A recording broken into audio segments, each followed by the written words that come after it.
stuff of dreams. I can imagine there's a lot of emotion in you right now. What are your first thoughts? Firstly, I want to thank Jesus because I couldn't do this on my own. I know He carried me through today. I want to thank my mom, my dad, my coach, and every single person who just believed in me throughout this time. It was really hard these last whole month, but it just feels like a dream and it's not sunk in yet. Take your time, Jemi. We'll get through this. You have played an absolute all-time classic knock. Your team is here. I want you to just try and take us through the innings itself. So much emotion, but you also batted 3. At what point were you told you're going to be batting 3 to process that, the emotion of the stage? Take us through that. I actually didn't know I was batting at 3. I was still at 5. I was taking a shower, and then the discussion was happening, so I just told them, let me know. So just before entering in, I think 5 minutes before entering in, I got to know I'm batting at 3. But I didn't think about me. It was not for me to prove a point. It was just for me to win this match for India because we've always lost in crunch situations, and I just wanted to be there till the end to take us through. I saw that in your 100 celebration as well, or rather your non-celebration. You were just focused on getting India over the line? Yeah, today was not about my 50 or my 100. Today was about making India win.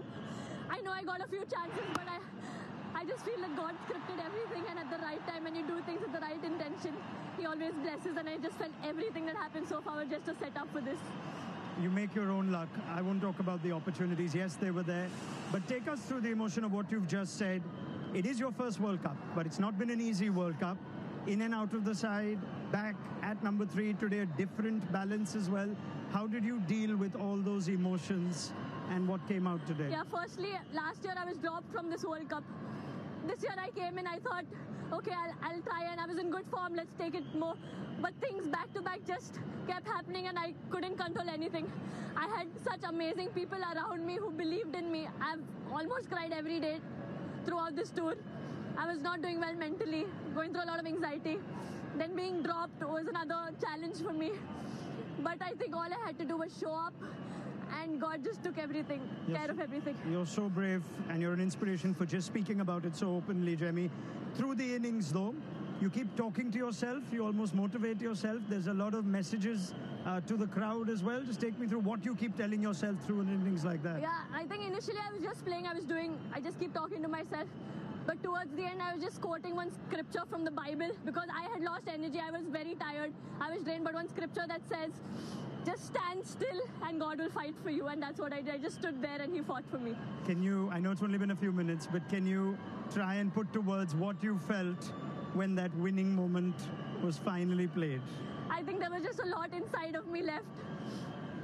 It was really hard, but I just tried to stay calm till the ball finishes.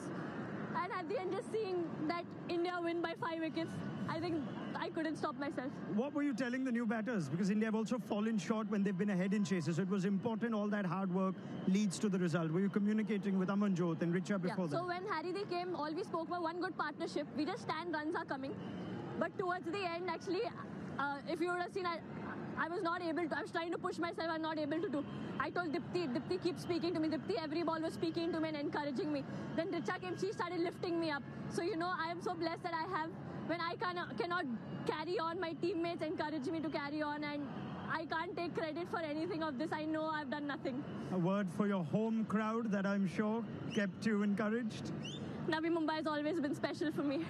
And I couldn't ask for anything better. I would like to thank each and every member who chanted, who shouted, who believed, who cheered every single time, even when I was down and out. But for every run they were cheering, it pumped me up. So thank you for everyone who came in large numbers and everyone who supported.